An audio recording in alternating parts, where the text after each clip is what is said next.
पाहिलं तर विधिमंडळाच्या दिव्यांगत उपमुख्यमंत्री अजित पवार यांच्या कक्षामध्ये राष्ट्रवादीची ही बैठक पार पडली आणि या बैठकीमध्ये आपण जर पाहिलं तर एकमताने सुनेत्रा पवार यांची गटनेतेपदी निवड करण्यात आलेली आहे आणि गटनेतेपदी निवड झालेली आपल्याला पाहायला मिळते। त्याचा प्रस्ताव जो आहे तो दिलीप वळसे पाटील यांनी मांडला आणि त्याला अनुमोदन जे आहे ते छगन भुजबळ यांनी दिलेलं आहे आणि त्याचबरोबर आपण जर पाहिलं तर आता या सगळ्यानंतर त्यांनी आपल्या राज्यसभेच्या खासदारकीचा राजीनामा सुद्धा दिलेला आहे। आता या सगळ्या गोष्टी झाल्यानंतर 5 वाजेची वेळ जी आहे ती शपथविधीची आहे। लोकभवन येथे हा शपथविधीचा कार्यक्रम पार पडणार आहे आणि जर आपण पाहिलं तर 5 वाजता त्या ठिकाणी उपमुख्यमंत्री मुख्यमंत्री त्याचबरोबर सुनेत्रा पवार आणि काही आमदार म्हणजे मोजकेच मान्यवर जे आहे त्या ठिकाणी उपस्थित असताना आपल्याला पाहायला मिळणार आहे आणि त्यांच्या उपस्थितीमध्ये हा कार्यक्रम लोकभवन येथे राज्यपालांच्या उपस्थितीमध्ये पार पडणार आहे। आता आपण जर पाहिलं तर महत्त्वाची बैठक ही विधिमंडळात राष्ट्रवादी अजित पवार यांच्या पक्षाची पार पडलेली आहे आणि दिवसभराच्या घडामोडी सुद्धा आपण जर पाहिल्या तर आधी देवगिरी या निवासस्थानी बैठक पार पडली। या बैठकीमध्ये सगळे जे काही मंत्री होते राष्ट्रवादीचे त्याचबरोबर काही आमदार हे एकत्र आले, तिथे बैठक झाली। त्यानंतर सुनेत्रा पवार आमदार हे सगळे विधिमंडळात आले। त्यानंतर एकमताने आता पहिला प्रस्ताव मांडला गेला, एकमताने त्यांना जे आहे ते त्यांची निवड ही गटनेतेपदी करण्यात आली। आता गटनेतेपदी निवड केल्यानंतर सगळी सूत्र जी आहेत राष्ट्रवादी अजित पवार यांच्या पक्षाची ती आता सुनेत्रा पवार यांच्या हातात आलेली आहेत आणि ह्याच्या पुढे जो काही निर्णय असेल तो आता सुनेत्रा पवार यांच्याकडून घेतला जाईल आणि त्या सगळ्या संदर्भातल्या आता जी काही प्रोसिजर आपण म्हणतो ती विधिमंडळात पार पडलेली आहे। आता थोड्याच वेळात इथून सुनेत्रा पवार इतर जे काही नेते आहेत मंत्री आहेत ते निघतील। त्यानंतर सुनेत्रा पवार या मुख्यमंत्र्यांची भेट घेतात का हे एक पाहणं महत्त्वाचं असेल की त्यानंतर थेट 5 वाजता लोकभवन येथे होणारा कार्यक्रमाला त्या उपस्थित राहतात।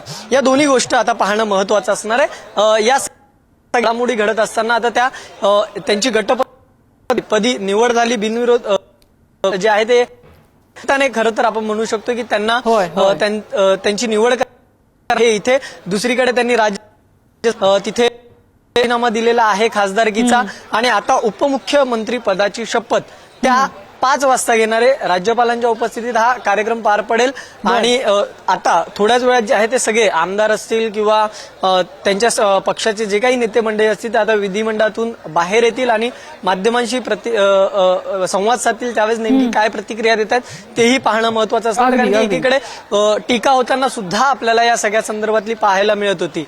त्यामुळे आता नेमकं या सगळ्या घडामोडी होत असताना दिव्यांगत अजित पवार यांचं उपमुख्यमंत्री पद जे आहे ते सुनेत्रा पवार यांच्याकडे आपल्याला पाहायला मिळणार आहे। त्यानंतर त्यांच्याकडे खाती कोणती दिली जाणार हा सुद्धा महत्त्वाचा प्रश्न आहे कारण की आपण जर पाहिलं तर एकंदरीत या सगळ्या जो काही सूर आपल्याला राष्ट्रवादीच्या नेत्यांचा पाहायला मिळाला त्यामध्ये त्यांच्याकडे म्हणजे दिव्यांगत अजित पवार त्यांच्याकडे जी खाती होती तीच खाती ही राष्ट्रवादीकडे म्हणजे राष्ट्रवादी पक्षाकडे जी खाती होती ती त्यांच्याकडे राहावी अशी एकंदरीत एक मागणी ही करण्यात आलेली आहे। त्यांच्याकडे खरं तर अर्थ खातं होतं, आता अर्थसंकल्प जो आहे तो सुद्धा मांडायचा आहे। त्यामुळे या सगळ्या संदर्भातली बैठका पार पडल्या, मुख्यमंत्र्यांनी या सगळ्या संदर्भातली बैठक घेतलेली आपल्याला पाहायला मिळेल।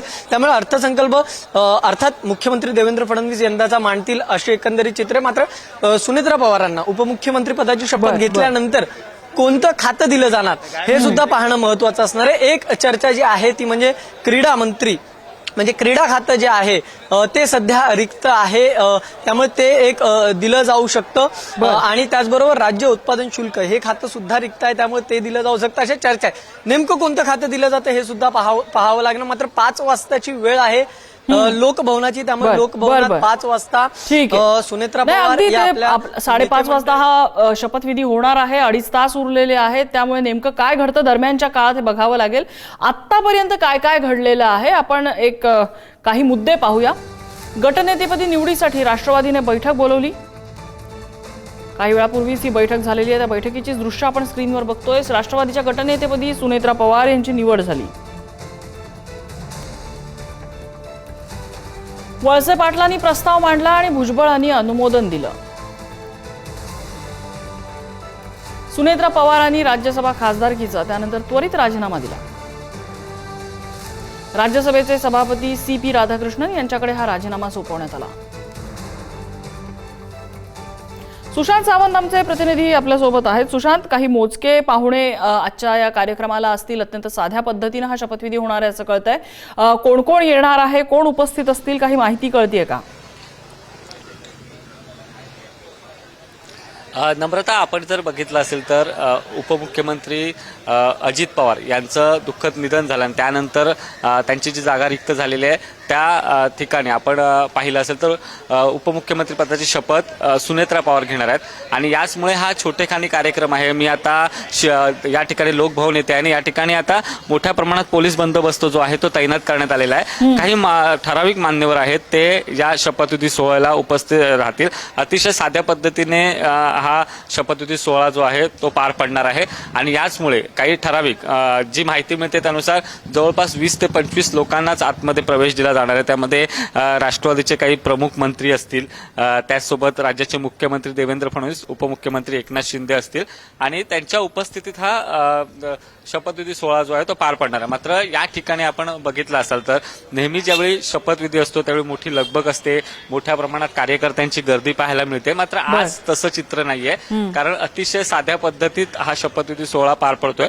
जी वेळ कळते त्यानुसार 5 ते 5:30च्या सुमारास सुनेत्रा पवार उपमुख्यमंत्री पदाची शपथ घेऊ शकतात. आता अर्थातच विधिमंडळ गटनेतेपदी त्यांची निवड झालेली आहे आणि थोड्याच वेळात मुख्यमंत्र्यांकडे राष्ट्रवादीचे काही नेते म्हणजे प्रफुल्ल पटेल असतील, सुनील तटकरे असतील, धनंजय मुंडे असतील, हे मुख्यमंत्र्यांकडे जातील आणि मुख्यमंत्र्यांना एक पत्र देतील आणि त्यानंतर राजभवनात लोकभवनात या ठिकाणी येतील आणि अतिशय साध्या पद्धतीने जो आहे तो शपथविधी सोहळा पार पाडला जाणार आहे.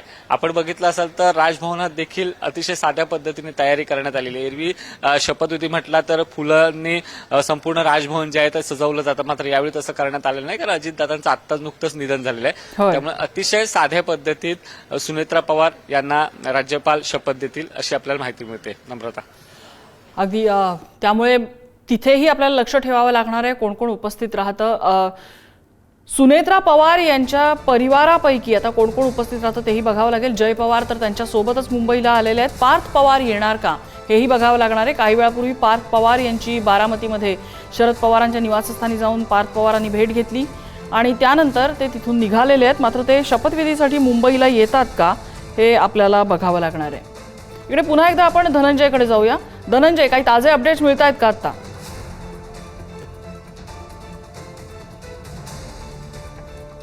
काही तांत्रिक अडचणींमुळे आपण त्यांच्यापर्यंत पोहोचू शकत नाही आहोत. सुशांतकडे जाऊया. सुशांत, या सगळ्यामध्ये काही विश्लेषक असं म्हणतात की भाजपची भूमिका खूप महत्वाची असणार आहे. जरी भाजप आता समोर येऊन कुठलीही प्रतिक्रिया देत नसला, फक्त राष्ट्रवादीच्या ऍक्शनवरती आमची रिॲक्शन असेल अशा भूमिकेमध्ये भाजप असला तरी सुद्धा. अगदी खरं आहे नम्रता, सुरुवातीपासूनच भाजपची भूमिका महत्वाची होती. त्याचं प्रमुख कारण हेच आहे, ज्यावेळी अजित पवार हे शरद पवार यांच्या राष्ट्रवादीपासून वेगळे झाले, म्हणजे आपण पाहिलं असेल तर 2 वर्षापूर्वीचं हे चित्र आहे, त्यावेळी अजित पवार हे देवेंद्र फडणवीस आणि एकनाथ शिंदेसोबत आले आणि त्यानंतर एक महायुती जी आहे ती तयार झाली. आता अजित पवार यांचं निधन झालं, त्यामुळे अजित पवार यांच्या जागी उपमुख्यमंत्री कोणाला करायचं याबाबतची चर्चा जी आहे ती खऱ्या अर्थानं आपण पाहिलं असेल तर कालच जवळपास 1.25 तास चर्चा मुख्यमंत्री देवेंद्र फडणवीस यांच्या वर्षा या निवासस्थानी झाली आणि त्यानंतर खऱ्या अर्थाने सगळी आपण सुनील तटकरे यांच्याशी बातचीत केली किंवा मग सगळं बुलढाणा माध्यमांना प्रतिक्रिया दिली. त्यामुळे त्यांनी असं सांगितलं की राज्याच्या उपमुख्यमंत्रीपद आणि अजित पवार यांच्याकडे जी धुरा होती ती संपूर्ण धुरा आता सुनेत्रा वहिनींकडे देण्यात येणार आहे. अर्थातच भाजपची प्रमुख भूमिका असणारच, कारण राज्यातील सगळ्यात मोठा पक्ष आणि महायुतीतील सगळ्यात मोठा पक्ष हा भाजप आहे. राज्याचे मुख्यमंत्री देवेंद्र फडणवीस आहेत. त्यामुळे अर्थातच आता अजित पवारांकडे जी खाती आहेत त्या खात्यांपैकी जी आपल्याला खात्रीलायक सूत्रांकडून नंतर माहिती मिळते त्यानुसार अर्थ खाते जे आहे ते भाजप स्वतःकडे ठेवणार, कारण अजित पवार हे सक्षम अर्थमंत्री होते. राज्याचा अर्थमंत्री सक्षम असायला मात्र अजित पवारांनंतर राष्ट्रवादी असा कोण नेता ज्याला अर्थ खातं दिलं जाऊ शकतं. मात्र आता जी परिस्थिती आहे ते बघता देवेंद्र फडणवीस स्वतःकडे अर्थ खातं ठेवतील. त्या राज्याचं बजेट जे आहे ते लवकरच मांडण्यात येणार आहे. 23 फेब्रुवारीपासून अर्थसंकल्पीय अधिवेशन महाराष्ट्राचं सुरू होत आहे. त्यामुळे अर्थातच अजित पवारांकडचं महत्वाचं खातं जे आहे, जे राष्ट्रवादी म्हणताय की ते खातं आपल्याकडे राहावं, मात्र जी एकूणच आपल्याला माहिती मिळते त्यानुसार अर्थ खाते जे आहे ते कदाचित मुख्यमंत्र्यांकडेच राहील. मुख्यमंत्रीच बजेट मांडतील मात्र सुनेत्रा वहिनींना नेमकी बजेट कोणती खाती मांडेल. देणार? मात्र सुनेत्रा वहिनींना नेमकी कोणती खाती देणार? कारण जी राष्ट्रवादीकडे खाती आहेत त्यापैकीच एक खातं सुनेत्रा वहिनींना दिलं जाऊ शकतं. होय. मात्र आपण जर बघितलं असेल तर सुनेत्रा वहिनींसोबत पार्थ पवार यांच्याबाबत देखील एक महत्वपूर्ण निर्णय झालेला आहे. ते म्हणजे सुनेत्रा पवार उपमुख्यमंत्री झाल्या, मग त्यांना पोटनिवडणूक लागेल, मग तिथून त्यांना निवडून एक आणायचं मोठी बातमी त्यानंतर आली आहे ह्या सगळ्या त्या घडामोडींवरती. राज्यसभेचा आता प्रतिक्रिया साहजिकच यायला लागलेल्या आहेत. सुशांत, पुन्हा येते मी तुझ्याकडे.